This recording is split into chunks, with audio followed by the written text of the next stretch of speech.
Nós queremos saudar a todos com a paz do Senhor Jesus, recebê-los com muita alegria na noite desse dia em que nós guardamos o dia do Senhor, em que nós celebramos a sua ressurreição. Gostaria de convidá-los a abrir a palavra de Deus em Romanos capítulo 16 e ouvir a leitura do verso 17 ao verso 24. Estamos nos caminhando para o final da série na Carta aos Romanos. Saudamos aqueles irmãos que nos acompanham pela internet, que não podem congregar conosco nessa noite, e irmãos de outras denominações que também costumam nos acompanhar pela internet. Nossa saudação a todos vocês. Ouçamos, queridos, a leitura, Romanos 16, 17 a 24. Rogo-vos, irmãos, que noteis bem aqueles que provocam divisões e escândalos, em desacordo com a doutrina que aprendestes. Afastai-vos deles, porque estes tais não servem a Cristo nosso Senhor, e sim a seu próprio ventre, e com suaves palavras e lisonjas enganam o coração dos incautos. Pois a vossa obediência é conhecida por todos. Por isso me alegro a vosso respeito, e quero que sejais sábios para o bem, e simples para o mal, e o Deus da paz em breve esmagará debaixo dos vossos pés a Satanás. A graça de nosso Senhor Jesus seja convosco. Saúda-vos Timóteo, meu cooperador, e Lúcio, Jason, Sosípatro, meus parentes. Eu, Tércio, que escrevi esta epístola, vos saúdo no Senhor. Saúda-vos Gaio, meu hospedeiro, e de toda a igreja. Saúda-vos Erasto, tesoureiro da cidade, e o irmão Quarto. A graça de nosso Senhor Jesus Cristo seja com todos vós. Amém. Nosso Deus, nós pedimos a iluminação do Teu Espírito Santo nesse momento, que graciosamente Ele nos conduza ao entendimento da Tua Palavra e que aplique o significado das sagradas letras ao nosso coração. Que cada pessoa aqui seja tocada nessa noite pela exposição das Escrituras e que o Senhor nos dê direção prática para o dia a dia. A semana já começou hoje, amanhã nós temos as nossas atividades e nós queremos viver na prática aquilo que o Senhor nos ensinar. Fala, pois, ao nosso coração, em nome de Jesus. Amém. Meus irmãos, na mensagem anterior, na nossa sequência na Carta aos Romanos, nós vimos como o apóstolo Paulo, já se encaminhando para o final da carta, ele pede que os cristãos de Roma saúdem diversos amigos, conhecidos e obreiros, amigos que Paulo tinha feito durante as suas 3 viagens missionárias ao redor do mar Mediterrâneo. Está aí do verso 3 até o verso 16. É uma lista impressionante de 27 pessoas, onde você encontra desde pessoas de importância, como Febe, citada no verso 1, como também pessoas que são não nomeadas, como a mãe de Rufo, que é uma mãe para mim. Então, quantidade de pessoas enorme que havia na igreja de Roma, que eram conhecidas do apóstolo Paulo e que faziam parte do seu círculo de amizade. Nós tiramos várias lições preciosas dessas saudações. Agora, já no final da carta, Paulo, meio que inesperadamente, resolve fazer uma advertência, uma exortação à igreja de Roma contra falsos mestres. Está aí nessa passagem que nós lemos. E ele faz isso exortando a igreja a se apartar desses mestres e dando uma lista de bons obreiros que estavam com ele em Corinto, que é exatamente a parte de 21 até 23. Então, o que eu quero ver com vocês nessa noite é, em primeiro lugar, essa exortação de Paulo para que a igreja se afaste dos maus obreiros e a recomendação que ele faz dos bons obreiros. E o nosso objetivo com isso, sem dúvida, é que nós sejamos curados de qualquer ingenuidade de pensar que no meio evangélico e no meio da igreja só existem pessoas bem intencionadas e que querem o bem das ovelhas. Na verdade, o Evangelho nos diz outra coisa. E Paulo coloca isso de maneira muito clara aqui quando ele contrasta esses dois grupos. Vamos começar então com a exortação de Paulo, que está aí no capítulo 16, verso 17. Rogo-vos, irmãos, que noteis bem aqueles que provocam divisões, escândalos, em desacordo com a doutrina que aprendestes. Afastai-vos deles. A quem Paulo se refere? Porque até essa altura, na carta aos Romanos, não há qualquer indício de que havia falsos mestres na igreja de Roma. Então, a quem Paulo se refere? Não há unanimidade entre os estudiosos. O que a gente sabe a respeito dessas pessoas, e que é pouco, é o que Paulo nos diz aqui. Primeiro, que elas estavam dentro da igreja de Roma, das igrejas de Roma. A gente tem que lembrar, quando pensa naquela época, a se desvencilhar do modelo que a gente tem na nossa cabeça. Quando a gente fala de igreja, a gente imagina um templo cheio de pessoas que se reúnem regularmente no mesmo lugar, todos os domingos, em determinado horário. No período apostólico não era assim. A igreja de Roma era composta de várias casas-igrejas espalhadas pela cidade. No capítulo anterior, na mensagem anterior, nós vimos pelo menos 3. No verso 5, Paulo diz: saudai a igreja que se reúne na casa de Áquila e Priscila. No verso 14 ele diz: saudai Hermas e os irmãos que se reúnem com ele. E no 15, saudai Filólogo, Júlia, Nereu, sua irmã Olimpas e todos os santos que se reúnem com eles. Ou seja, a igreja de Roma era formada de várias casas-igrejas em vários lugares da cidade. Então, ao que tudo indica, essas pessoas a quem Paulo se refere, dizendo assim: afastem-se dessas pessoas, elas faziam parte dessas casas-igrejas ou estavam chegando, querendo fazer parte dessas igrejas ali na cidade de Roma. E a fama delas já era conhecida porque elas já haviam provocado algum tipo de problema. Eu digo isso porque alguns estudiosos dizem que esse pessoal não era parte da igreja de Roma, mas eram do lado de fora. Mas se fosse do lado de fora, não faria sentido essa exortação que o apóstolo Paulo está fazendo aqui. Eram pessoas que estavam misturadas no meio das igrejas e que já tinham fama de ter provocado problemas e dificuldades, que é a segunda identificação que Paulo nos diz aqui. Ele diz que essas pessoas provocam divisões e escândalos. A palavra divisão é uma palavra que se refere mais a uma rachadura ou a formação de grupos dissidentes na igreja por conta de doutrina.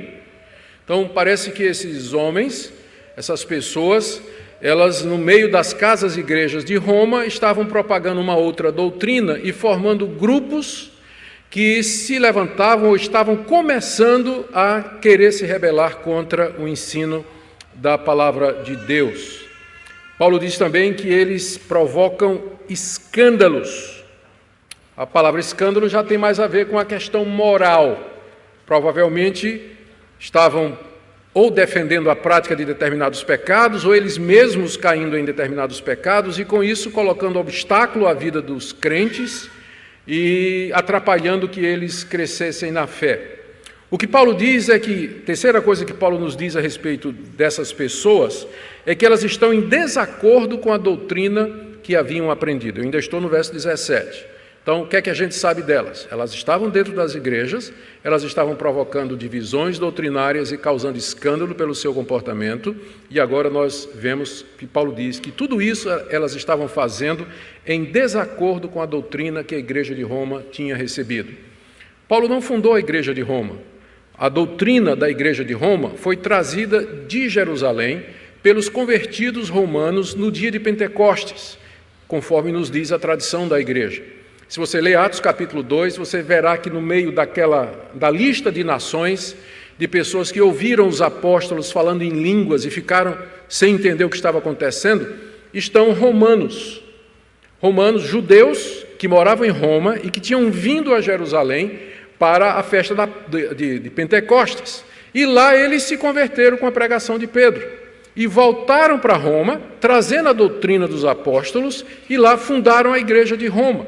Então, é a essa doutrina que Paulo se refere aqui. Ele está dizendo, essas pessoas que estão provocando divisões e escândalos, elas estão fazendo isso em desacordo com aquilo que vocês aprenderam, com aquilo que vocês receberam como sendo a verdadeira doutrina, a palavra de Deus trazida de Jerusalém, ensinada pelos apóstolos e que é o firme fundamento da igreja.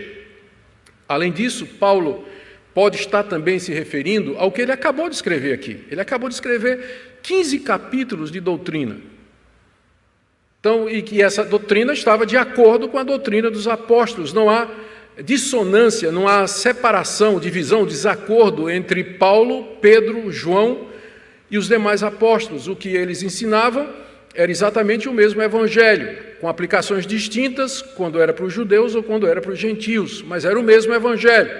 Então, o que Paulo está dizendo é que essas pessoas, elas estavam em desacordo não somente com aquilo que a igreja de Roma havia recebido no início, através dos missionários que vieram lá de Jerusalém, mas também em desacordo com o que o próprio Paulo tinha acabado de escrever em toda a carta, falando sobre a justiça de Deus mediante a fé em Cristo Jesus. Então, essas são as informações que a gente tem. O que é que a gente pode inferir? Que quadro a gente pode compor a respeito da identidade dessas pessoas? Ao que tudo indica, eles eram líderes, eles eram obreiros ou pregadores, mestres, para poder ter o potencial de promover esse tipo de coisa. Lembrando que na história da igreja, sempre divisões e escândalos foram promovidos, na grande maioria das vezes, pelos líderes e não pelo povo. E não pelo povo. As grandes divisões, os grandes escândalos, os grandes problemas, as grandes heresias não nascem do povo, mas geralmente de líderes. Então, nós podemos inferir que essas pessoas tinham algum grau de liderança ou estavam querendo assumir alguma posição de liderança dentro da igreja de Roma, daí a preocupação do apóstolo Paulo. Mas o que será que eles estavam ensinando? E eu quero sugerir aqui, eu digo sugerir porque não há unanimidade a respeito disso, nem os estudiosos não conseguem concordar, mas eu penso que essa opção que eu vou dar aqui, das que eu vi, me parece a melhor. Essas pessoas estavam ensinando a necessidade da guarda das obras da lei para a salvação. Em outras palavras, que os crentes em Roma, eles tinham que se circuncidar, guardar aquela dieta sobre a qual nós falamos no capítulo 14 e 15, a questão de comida e bebida, era a dieta restrita dos judeus, conforme está prescrita lá no Antigo Testamento, em Levítico particularmente, e eles tinham que guardar os dias do calendário sagrado dos judeus, os sábados e as 3 festas no mínimo, incluindo aí luas novas. Então, por que eu creio que esse era o ensino que está em desacordo com a doutrina? Primeiro, porque o ensino central da carta de Paulo aos Romanos é exatamente isso, que nós somos salvos, o homem é justificado diante de Deus, mediante a fé em Jesus Cristo, e não por obras da lei, e não por guardar a dieta religiosa dos judeus, não comer carne de porco, não comer sangue, não comer isso, não comer aquilo, não comer animal imundo, etc. Guardar o calendário sagrado e a circuncisão. A salvação não é por isso. Esse é o tema central da carta aos Romanos. Paulo combate aqui exatamente as obras da lei. Segunda coisa, nós já vimos que a carta aos Romanos é uma carta missionária, onde o apóstolo Paulo apresenta os seus projetos de pregar o evangelho na Espanha, a igreja de Roma, porque deseja receber dela o apoio para fazer isso. Só que, quando Paulo se apresenta e apresenta o evangelho que ele prega, já que ele não era conhecido da igreja de Roma, ele faz isso tratando de questões como o papel da lei, o valor da circuncisão, a situação da nação de Israel depois da vinda de Cristo, a posição do judeu diante de Deus. Por que Paulo apresenta o evangelho a partir da perspectiva dos judeus? A resposta é que ele sabia que na igreja de Roma, nas igrejas de Roma, havia pessoas que haveriam de questioná-lo a respeito disso. Nós vimos isso no início da nossa série em Romanos.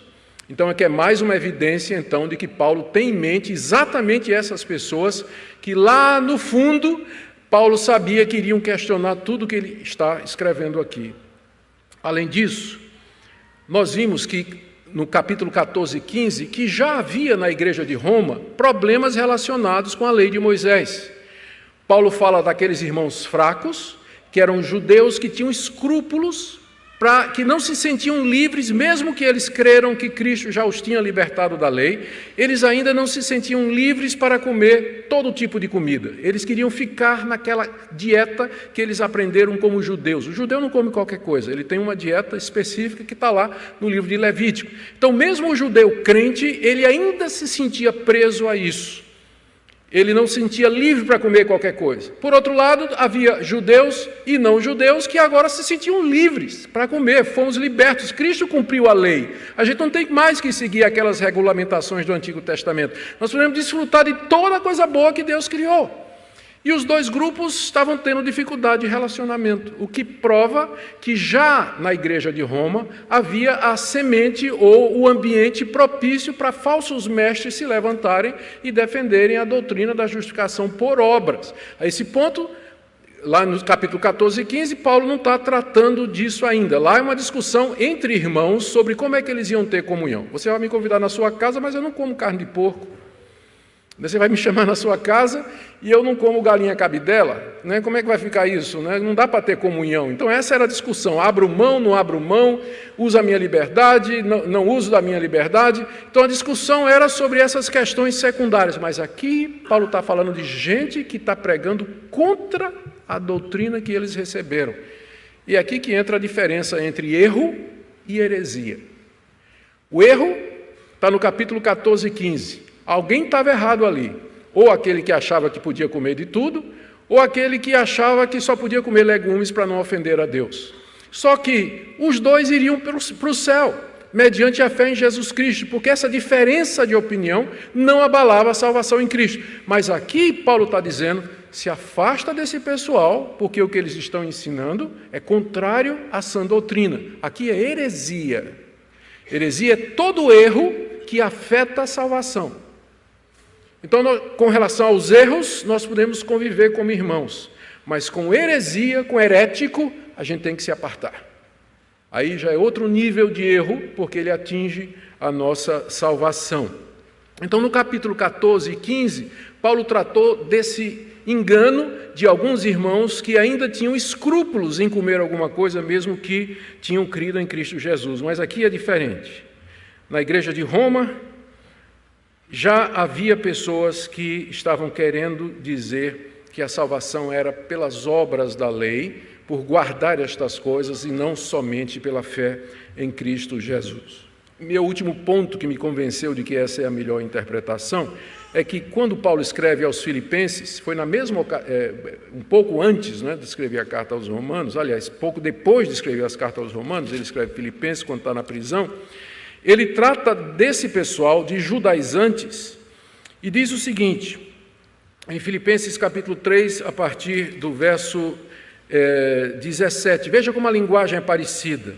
Irmãos, sede imitadores meus, observai os que andam segundo o modelo que tendes em nós, porque muitos andam entre nós, dos quais repetidas vezes eu vos dizia, e agora vos digo até chorando, que são inimigos da cruz de Cristo. O destino deles a perdição, e veja só, o Deus deles é o ventre, e a glória deles está na sua infâmia, visto que só se preocupam com as coisas terrenas. Quando Paulo fala dos judaizantes, ou seja, desses falsos mestres que querem ensinar a salvação pelas obras, Paulo diz que a preocupação deles é com o ventre, com a barriga. A barriga era a sede das emoções, pelo menos assim os orientais consideravam. E eu entendo porque que naquele tempo o pessoal pensava que as emoções ficavam nas tripas, né? A vida ficava nas tripas, porque é a primeira parte do corpo que é afetada quando você está com medo, né? Você tem um calafrio, qual é a primeira coisa que afeta? Dá um frio na barriga, quando não outras coisas. E então, os antigos, eles pensavam que as emoções ficavam aqui.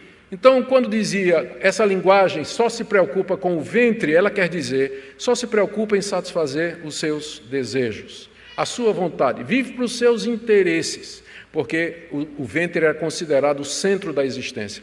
A ideia do coração e da mente como centro da nossa existência é mais um conceito moderno, embora coração também apareça no Novo Testamento. Então, como a linguagem é muito semelhante, a gente pode calcular que Paulo, de fato, está falando aqui dos judaizantes, desses falsos profetas que ensinavam a guarda da lei como caminho para a salvação. Como é que a igreja, então, deveria tratá-los? Como é que a igreja deveria tratar essas pessoas que estão em desacordo com a doutrina, ensinam trazem uma mensagem que está contrária à palavra de Deus, provocando divisões e escândalos? Como é que nós devíamos tratá-lo? Paulo diz duas coisas. Estão aí no verso 17. A primeira: notai bem essas pessoas. Verso 17: rogo-vos, irmãos, que noteis bem aqueles que provocam divisões e escândalos. Notar bem significa ficar de olho, ficar alerta, para não ser surpreendido e ter cuidado. Não sair da sua vigilância e do seu campo visual nem um minuto. Note bem, marque essas pessoas, fique de olho nessas pessoas, atenção, cuidado com essas pessoas, porque você não pode virar as costas para elas, você não pode fazer isso, porque senão você vai ser surpreendido. Segunda coisa que Paulo diz, final do verso 17, afastai-vos deles. Ou seja, não tenham nenhuma proximidade com essas pessoas e nem permitam que elas tenham proximidade com as igrejas de vocês, o que significa, não receba essas pessoas nas igrejas de vocês. Não deem a elas espaço ou oportunidade para ensino ou para exercer qualquer influência, mas se afasta desse pessoal, não queira nada com isso. Não tenha proximidade com elas. Ainda não era caso de disciplina e de exclusão. Paulo está aqui sugerindo cautela, exortando fortemente que a igreja seja cautelosa com esse pessoal, que não dê espaço para esse pessoal. Agora, isso aqui é muito importante a gente fazer algumas observações. A primeira delas é que volto ao assunto anterior, quando os irmãos estavam discutindo se podia comer porco ou não, era uma discussão entre irmãos, Paulo recomenda o quê? Abra mão, conviva. Você vive para agradar o próximo. Convivam entre si, não quebrem a comunhão da igreja. Mas quando se trata de um ensino contrário à palavra de Deus, Paulo diz, se afastem desse pessoal, não receba esse pessoal, não dê lugar na igreja, na sua vida, na sua mente para a doutrina dessas pessoas. O problema é que a diferença entre essas duas coisas às vezes é muito tênue. Até onde, ou quem é que vai dizer o que é erro e o que é heresia? Até que ponto eu posso dizer essa pessoa está ensinando alguma coisa que está contrária à palavra de Deus? Paulo dá quatro razões em seguida, pelas quais a igreja de Roma, as igrejas de Roma não deveriam ou deveriam se afastar dessas pessoas e não recebê-las. A primeira, e aí já vai dando subsídios para que nós entendamos ou respondamos a pergunta que eu levantei há pouco. A primeira é que eles não servem a Cristo, mas ao próprio ventre, diz Paulo no verso 18. Final do verso 17, afastai-vos deles, 18, porque estes tais não servem a Jesus Cristo, nosso Senhor, e sim ao seu próprio ventre. Ou seja, eles se apresentavam dizendo que eram servos de Jesus Cristo, que foram chamados por Deus, que foram enviados por Deus para pregar a palavra e para ensinar a verdade. Entretanto, a motivação deles era outra, e Paulo encontrou esse pessoal praticamente em todas as províncias do Império Romano, onde ele plantou igrejas nas principais cidades. Ele encontrou gente desse tipo em Corinto, na Galácia, em Filipos. Em todo lugar que Paulo passava, encontrava gente que aparecia como sendo servo de Jesus Cristo, mas cujo interesse, ele diz aqui, era servir o próprio ventre, ou seja, o desejo mais básico da natureza humana, e, em outras palavras, dinheiro. É outra maneira de dizer, a motivação que esse pessoal tem, na verdade, é isso aqui. E essa é a motivação de todo falso profeta, é dinheiro. Dinheiro que vem pelo poder. De que maneira aquelas pessoas alcançariam esse objetivo? À medida que eles minavam o ensino recebido pelos apóstolos nas igrejas, eles se apresentavam trazendo a verdadeira doutrina de Cristo, como tal ganhavam a liderança das igrejas e a partir daí eles tinham um controle pleno sobre estas congregações, inclusive sobre todas as ofertas e dízimos que eram levantados naquela altura. Paulo diz, eles não servem a Cristo, embora possa parecer assim, mas servem ao seu próprio ventre, estão buscando os seus próprios interesses. E, meus irmãos, isso é tão verdade hoje como foi verdade nos dias do apóstolo Paulo. Há pessoas que se apresentam como servos de Jesus Cristo, mas o interesse deles é o ventre. Eles querem satisfazer os seus desejos, seus planos, seus propósitos, as suas ambições. Segunda razão que Paulo dá para que a igreja se afaste desse pessoal e não dê nenhum espaço para eles, é que eles enganam o coração dos incautos com palavras suaves e com lisonjas. Final do verso 18.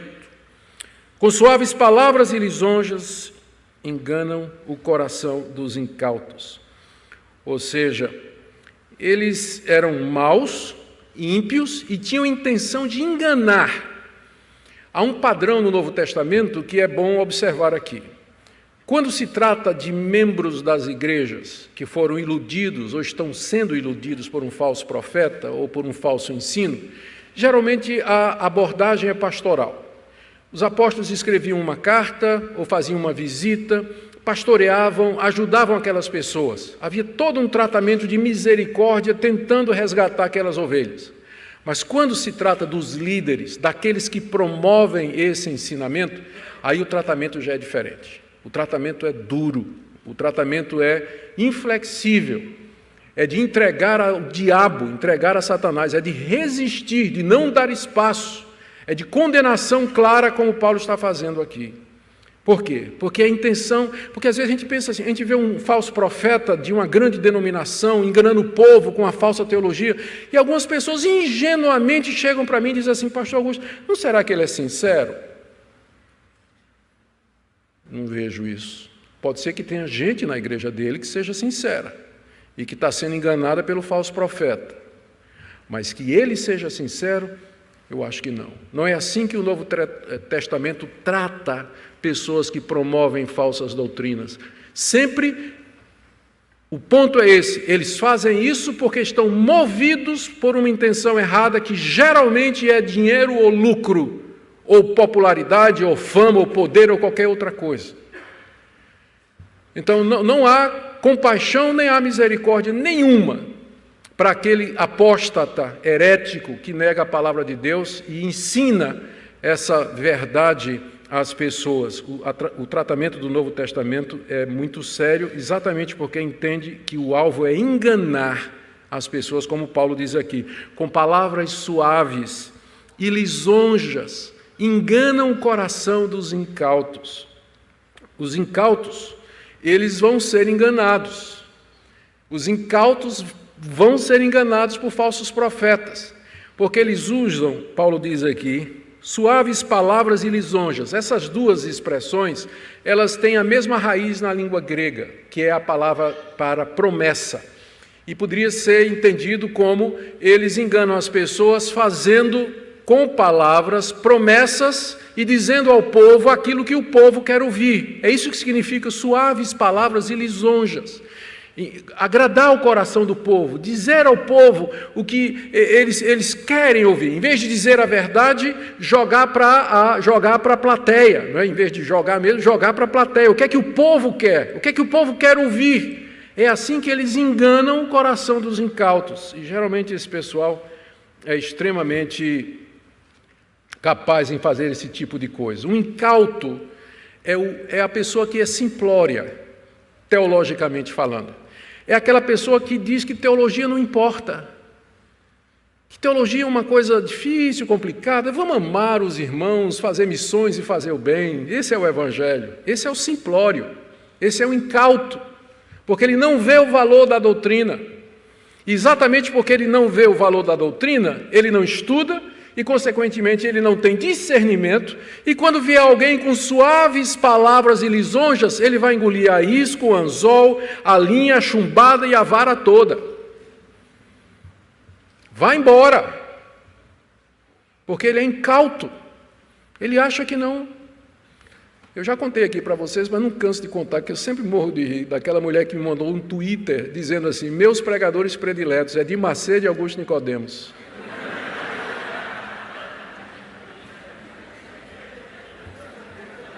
Eu fiquei tão lisonjeado. É Edir Macedo. Não tem discernimento nenhum. Discernimento nenhum. Vou dar 2 exemplos na história da igreja do que são essas pessoas. Aqui você tem Ário, o herético do século III e IV, de Alexandria, no Egito, que negava a divindade de Cristo e a Trindade. Aqui tem uma citação que o descreve como sendo um homem brilhante, enérgico, carismático, que cantava canções de marinheiros nos bares do cais da cidade de Alexandria e que nas quartas-feiras ensinava de maneira impressionante histórias da Bíblia aos fiéis. Era um homem imensamente popular, Ário, um dos maiores hereges que já apareceu na história da igreja. Na época da Reforma, Sociniano, outro herege, olha a descrição de Sociniano, ele era um cavalheiro, sua moral irrepreensível. Ele se distinguia pela sua cortesia, numa época em que mesmo os grandes reformadores, como Lutero, especialmente Calvino, usavam linguagem vulgar quando discutiam com seus adversários. Se você ler a discussão de Lutero ou de Calvino com alguns adversários, é palavra pesada mesmo, de cachorro para lá. Só que Sociniano não. Sociniano era um homem extremamente cortês, educado, impressionava. A sua moral era inatacável, ninguém podia dizer nada. E era um dos maiores hereges que já apareceu na história da igreja. Eles vêm com suaves palavras, eles vêm com lisonjas, e enganam o coração do incauto, porque o incauto não vai pela cabeça, ele vai pelo que ele sente. Ele vai para uma igreja porque ele se sente bem. Ele não vai para a igreja porque aquela igreja está ensinando a verdade, mas eu vou para lá porque eu estou me sentindo bem, o pastor fala tão bem, é tão acolhedor, é tão gostoso. Não estou dizendo que essas coisas não são boas e que não são necessárias. A gente devia ter o melhor de 2 mundos, não é? Uma igreja que pregasse a palavra de Deus e que acolhesse, onde as pessoas se sentissem bem.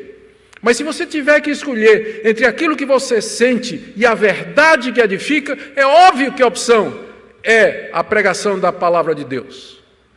Mas os incautos, eles não ligam para isso, eles vão atrás de sermões que agradam o coração, que satisfazem os seus desejos, que vão dizer o que eles querem ouvir, e eles vão permanecer nos seus erros e na sua conduta, nunca vão ser confrontados. E o herege sabe disso, o falso profeta sabe disso, e com palavras suaves e lisonjas eles enganam o coração dos incautos, que acham que teologia é alguma coisa que não vale a pena.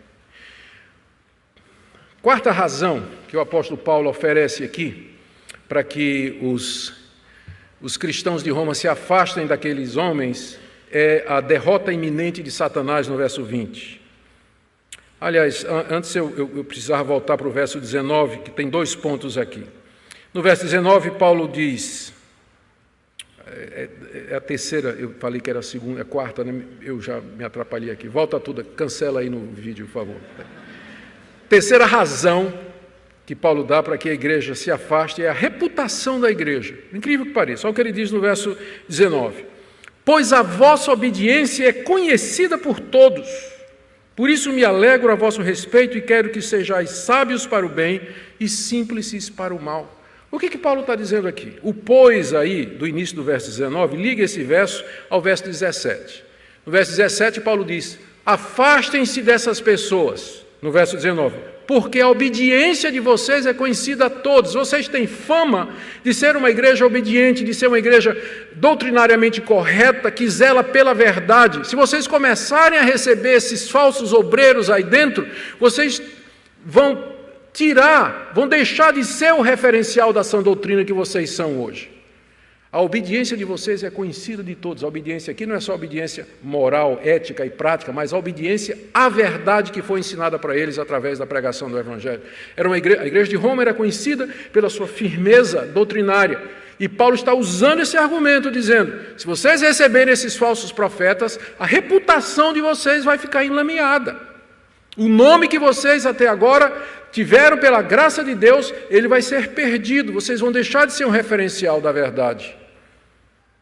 Eu me alegro que vocês são assim, diz Paulo no verso 19. Por isso me alegro a vosso respeito. Ele diz, eu quero que vocês sejam sábios para o bem e simples para o mal. Em outras palavras, que vocês tenham sabedoria para discernir entre o certo e o errado, entre a verdade e o erro. E que vocês sejam simples com relação ao mal, ou seja, não tenham nada a ver com aquilo que é mal. Porque vocês têm uma reputação de ser uma igreja obediente à palavra de Deus. Esse é o terceiro argumento. A quarta razão que Paulo dá para que eles se afastem dos falsos mestres é a derrota iminente de Satanás. É o verso 20. E o Deus da paz em breve esmagará debaixo dos vossos pés a Satanás. O leitor atento da carta aos Romanos vai descobrir que é a primeira vez que Paulo menciona o diabo em toda a carta. Não é interessante? São 15 capítulos sobre justificação pela fé, salvação pela graça, escatologia, viver no Espírito, mortificação do pecado, liberdade para servir a Deus, e Paulo não mencionou o diabo nenhuma vez. Tem alguma coisa errada no discurso de muitos pastores por aí, não é? Que não conseguem escrever uma página sem falar do diabo. Paulo escreveu 15 capítulos da mais profunda teologia sem mencionar o diabo uma vez, menciona aqui. Só isso em si já nos ensina alguma coisa. Que o nosso foco não é o diabo. Nosso foco é o Evangelho. Essa é a tarefa da igreja, pregar o Evangelho, exaltar Jesus Cristo, ensinar a verdade. O diabo é uma nota de rodapé na pregação do Evangelho. Nunca deveria ser o alvo, o objetivo e o centro de ministérios. Tem pastores que se especializaram tanto em demônio, expulsão de demônio e guerra espiritual, que se Deus tirasse o diabo do mundo, eles iam perder o emprego. Não sabe fazer mais nada. Mas Paulo menciona, e quando menciona o diabo é para dizer que o quê? Ele vai ser esmagado.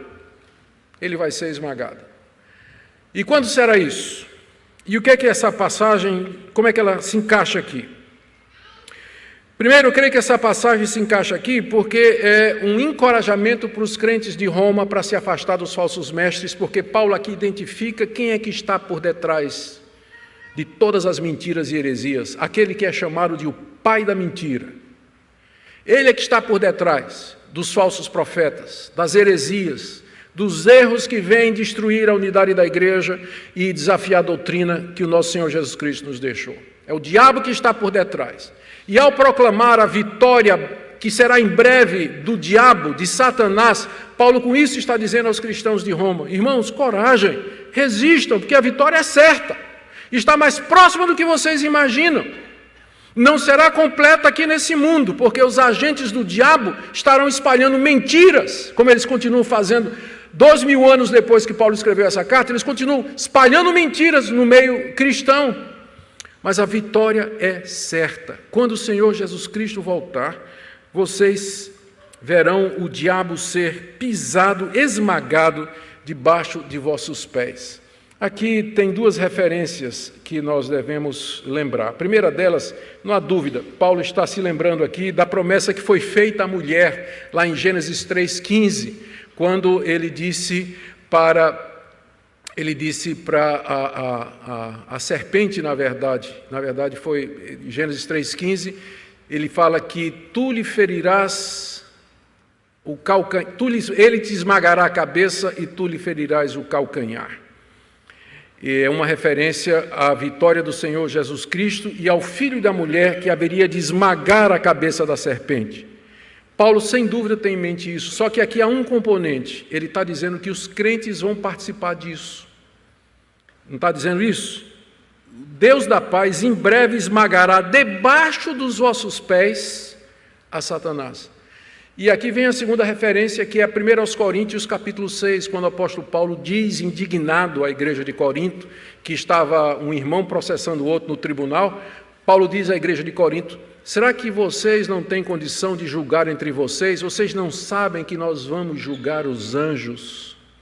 Não sabem que nós vamos julgar o próprio Satanás? Então aqui o quadro está completo. No dia da vinda do Senhor Jesus Cristo, quando ele se assentar no trono da sua glória, Satanás será trazido diante dele. Muita gente pensa que o diabo já está no inferno, ainda não. Quem diz isso é Hollywood, que sempre quando fala do diabo, vermelhão, com um pá de chifre, um tridente lá no inferno, assando os ímpios, né? Atormentando os ímpios. Isso é conversa de Hollywood. O diabo não foi para o inferno ainda. Ele irá quando o Senhor Jesus voltar, e ele será então condenado, e nós, o povo de Deus, estaremos com o Senhor Jesus Cristo quando ele pronunciar a sentença e lançar no inferno Satanás, os seus anjos e os seus agentes mentirosos, os falsos profetas e os ímpios, que irão todos para o inferno. E nós participaremos nesse dia. É isso que significa: Deus em breve vai esmagar Satanás debaixo dos pés de vocês. A vitória é certa, vocês vão participar disso, o pai da mentira será destruído. Portanto, coragem, resistam ao erro. Sejam sábios com relação à verdade e à sã doutrina, para não se deixar enganar por estas pessoas. Paulo termina no final do verso 20, invocando a bênção de Deus sobre os irmãos. A graça de nosso Senhor Jesus Cristo seja convosco. Paulo acaba essa carta 3 vezes. Ele, na verdade, ele não consegue acabar, né? A primeira,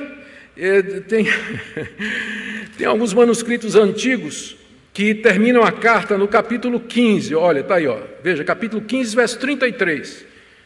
O Deus da paz seja com todos, amém. Terminou o culto? Não. Vem o capítulo 16. Né? Ele se lembra de saudar várias pessoas e terminou as saudações, verso 16, terminou todas as saudações, aí vem o verso 20, a graça do nosso Senhor Jesus Cristo seja convosco. Terminou o culto? Não. Porque aparece no verso 24 de novo, ó, a graça do nosso Senhor Jesus Cristo seja com todos. Amém? Amém. Terminou? Não. Final do verso 27, ao Deus único e sábio seja dada glória por meio de Jesus Cristo pelos séculos dos séculos. Amém. Alguns acham que Paulo não estava conseguindo terminar a carta aos Romanos, né? Afinal, são 15 capítulos impressionantes, eletrizantes, que tocam nas doutrinas principais do Evangelho. Ele escreve a bênção e lembra de alguma coisa, escreve a bênção de novo, aí lembra de outra coisa, e finalmente ele vai chegar no final. Nós vamos ver, se Deus quiser, no próximo domingo, no verso 25 até o verso 27, mas aqui ele já abençoa a igreja para lembrar que ele tem amigos que ele quer, que estão mandando saudações. Está aí do verso 21 até o verso 23, e é a segunda parte bem curta do que eu queria trazer para vocês nessa noite, porque tem uma relação com tudo que ele acabou de dizer. Ele acabou de dizer que nós temos que nos afastar dos falsos obreiros, dos maus obreiros, e agora ele apresenta os bons obreiros que estão com ele. Porque, graças a Deus, se por um lado nós temos mensageiros do diabo, que vêm ensinar doutrina em desacordo com a palavra de Deus, por outro, Deus levanta homens fiéis que servem ao Evangelho e levam avante essa palavra. Aqui do verso 21 até o verso 23, nós temos a relação de alguns irmãos que estavam com o apóstolo Paulo quando ele escreveu essa carta na cidade de Corinto. Você tem que lembrar disso. Paulo estava em Corinto quando ele escreveu a carta aos Romanos, e junto com ele estavam, agora nós sabemos, um grupo de irmãos que ele menciona aqui e que estavam mandando saudações. O primeiro é Timóteo, verso 21. Saúda-vos Timóteo, meu cooperador, bastante conhecido, dispensa apresentação, é aquele a quem Paulo escreve 2 das suas cartas pastorais, seu filho na fé, companheiro de Paulo de várias jornadas. Segundo, ele menciona alguns parentes dele que estavam em Corinto, Lúcio, Jason e Sosípatro, meus parentes. A palavra parentes, ela pode significar compatriota, tipo assim, irmãos de sangue, judeus. Mas é muito mais usado no sentido de parente, alguém próximo, um primo, um irmão ou alguém da família mais remota. Havia 3 deles com Paulo lá em Corinto, que mostra que a família de Paulo entendeu o chamado de Paulo, o ministério de Paulo, e estava com ele, apoiando o ministério dele. Aí no verso 22, uma surpresa. Aparece um cidadão chamado Técio dizendo que quem escreveu a carta foi ele. Eu, Técio, que escrevi essa epístola, vos saúdo no Senhor. Quem era esse Técio? Técio foi o amanuense, foi o secretário que escreveu à mão a carta de Paulo aos romanos. Naquele tempo, era muito comum fazer ditado, e tinha 2 tipos. Tinha um ditado chamado curto em que o autor simplesmente pegava o esboço e as ideias principais e entregava para o secretário, e o secretário, então, o amanuense, preenchia o resto, o esqueleto, né, com carne, e depois submetia o autor, que dava ok, e a carta era enviada. E havia o ditado longo, em que o amanuense pegava palavra por palavra que estava sendo dita. E a maioria dos estudiosos crê que Romanos é tão importante que Paulo não teria feito um esboço e entregado para Técio completar. Técio, na verdade, copiou literalmente as palavras que Paulo disse, sem que ele, de alguma maneira, contribuísse com alguma coisa, a não ser com a sua profissão, que ele devia ser amanuense. E Paulo, quando chega aqui, diz: Técio, vem cá, vai, agora escreve a tua saudação. Aí, opa, assim mesmo? Sério? Na carta aos Romanos? Sim, mas eu sou um mero secretário. Não, vai, pode escrever. Eu, Técio, que escrevi essa carta, vos saúdo no Senhor. Entrou para a história o secretário lá da igreja de Corinto. Não é? Entrou para a história, porque é aquele que escreveu que Paulo mandou. Depois você tem no verso 23, Gaio, saúda-vos Gaio, meu hospedeiro e de toda a igreja. E aqui a gente aprende que quando Paulo escreveu essa carta, ele estava hospedado na casa desse irmão Gaio, que era um homem rico na cidade de Corinto, que havia se convertido e que abrigava a igreja de Corinto na casa dele. Na casa dele. Ou então, Paulo morava lá em Corinto, no mesmo lugar onde a igreja se reunia. Gaio, o hospedeiro, mandava saudações. Saúda-vos Erasto, tesoureiro da cidade. Tem uma inscrição muito antiga, descoberta nas ruínas da antiga Corinto, dizendo aqui: Erastus mandou pavimentar essa rua às suas próprias custas.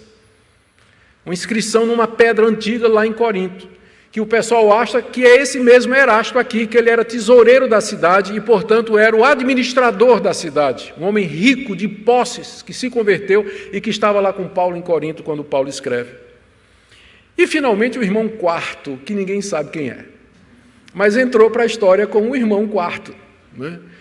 Estava lá com Paulo na hora que ele escreve. Por que essas saudações aqui são importantes e por que eu fiz questão de citá-las dentro dessa mensagem sobre falsos profetas? É porque o alvo de Paulo, sem dúvida, ao apresentar a saudação dessas pessoas, é dizer que ele não estava só, quando ele escreveu essa carta, fazendo os seus planos, que Paulo cria em trabalho de equipe. Paulo queria estreitar as relações entre a igreja de Roma e a igreja de Corinto. Primeiro ele cita conhecidos na igreja de Roma, mensagem anterior. Agora ele cita conhecidos que estavam com ele na igreja de Corinto, com isso aproximando as duas igrejas. E ele queria mostrar que, mesmo que às vezes falsos profetas rondem a igreja, entretanto Deus tem levantado homens como estes aqui que ele citou, que de diferentes maneiras contribuem para o Evangelho. Todos eles contribuíram para o Evangelho e para que a carta de Roma fosse escrita. E eu termino então, irmãos, com algumas aplicações aqui para nós. Primeiro, o que é que a gente pode tirar disso aqui? Primeiro ponto, esse texto nos ensina que a doutrina do Evangelho já estava definida na época do apóstolo Paulo. Quando ele diz assim: se afaste dessas pessoas porque eles estão em desacordo com a doutrina que vocês aprenderam, significa que a doutrina já estava tão definida que era possível dizer: esse cara está em desacordo. Porque se no século I o Evangelho ainda não estivesse definido, era impossível dizer quem era falso profeta ou não. Era preciso que fosse claro o centro do Evangelho, para que Paulo pudesse dizer: isso aqui está em desacordo. Desacordo com o quê? Com esse referencial, com esse grupo de doutrinas que é o centro crucial do Evangelho. E esse ponto é muito importante, porque ele nos diz que já no primeiro século, quando os apóstolos estavam escrevendo o Novo Testamento, as doutrinas centrais do Evangelho já estavam perfeitamente definidas e delineadas. Ou seja, Deus já havia se revelado e dito tudo aquilo que Ele nos queria dizer nas Escrituras Sagradas. E isso é importante para nós, porque a Igreja Católica, ela crê em revelação contínua. A Igreja Católica acredita que Deus ainda está dando novas revelações, como creem os mórmons, como creem as testemunhas de Jeová, como crê o Maomé quando diz que recebeu a visita do anjo Gabriel, trazendo uma nova revelação de Deus para a humanidade. Mas os cristãos, eles estão convencidos que Deus já encerrou a sua revelação, já no século I, Paulo dizendo, a verdadeira doutrina é essa aqui, quem se afastar disso, quem ensina o contrário, é contra a palavra de Deus, se afaste dessas pessoas. Segunda coisa que nós podemos aprender dessa passagem é a importância de nós conhecermos então essa doutrina para estarmos alerta com os que divergem dela, que querem enganar os membros da igreja. Eu entendo porque que alguns membros da igreja, membros de algumas igrejas, eles têm um slogan, doutrina divide. Eu compreendo. E eu peço desculpa em nome das igrejas históricas, porque durante muito tempo as igrejas históricas, elas focalizaram demais a questão doutrinária, e elas esqueceram que nós estamos pregando para a gente. Nós precisamos receber pessoas, amar pessoas, estender a mão, acolher pessoas. E muitos teólogos, excelentes teólogos, não tinham compaixão nenhuma. Tem alguns teólogos que parecem aqueles cachorros que são treinados para cheirar droga em aeroporto. Eles ficam cheirando para achar heresia em todo lugar. Mesmo quando não está de serviço, quando está em casa, ele fica cheirando do mesmo jeito.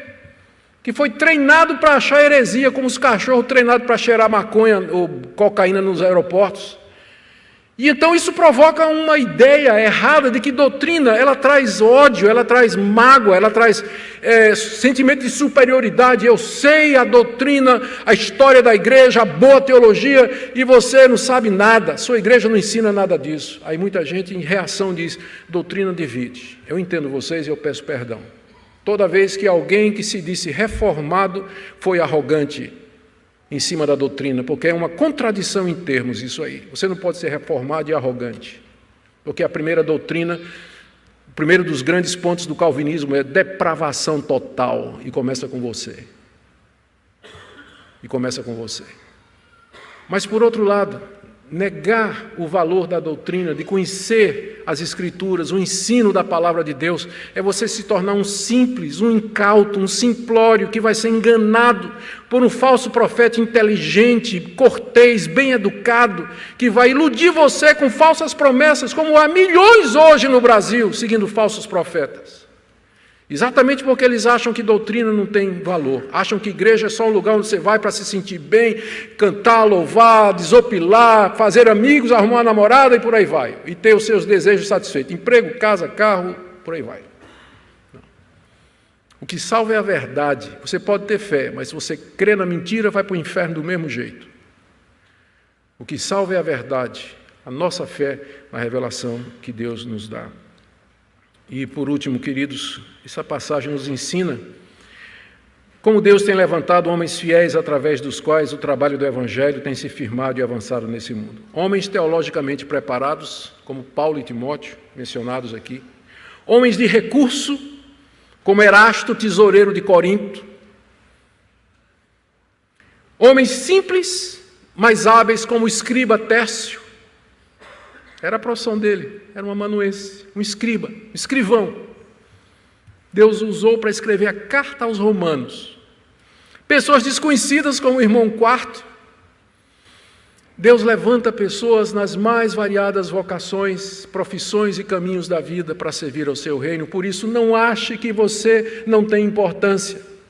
Por isso, não ache que só o apóstolo Paulo é usado por Deus para levar o seu reino avante. Por isso não pense que só os pastores e pregadores conhecidos é que são instrumentos de Deus para expandir o seu reino, porque seria ignorar isso que Paulo está fazendo aqui. Ele nomeia no total quase 35 pessoas em Roma e em Corinto que estavam ao redor dele e que trabalhavam com ele fazendo coisas diferentes para o reino de Deus. Você não tem que ser pastor, pregador, missionário, evangelista e obreiro para servir a Deus. Você pode fazer isso na profissão que Deus lhe chamar, no caminho que Deus lhe colocar. Nós precisamos de todo mundo trabalhando em todo lugar para a glória de Deus.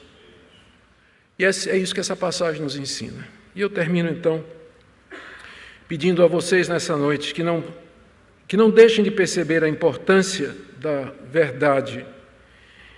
E especialmente um apelo para aqueles que gostam de escutar tudo, ler tudo, absorver tudo, sem critério, sem peneira, sem filtro e sem discernimento.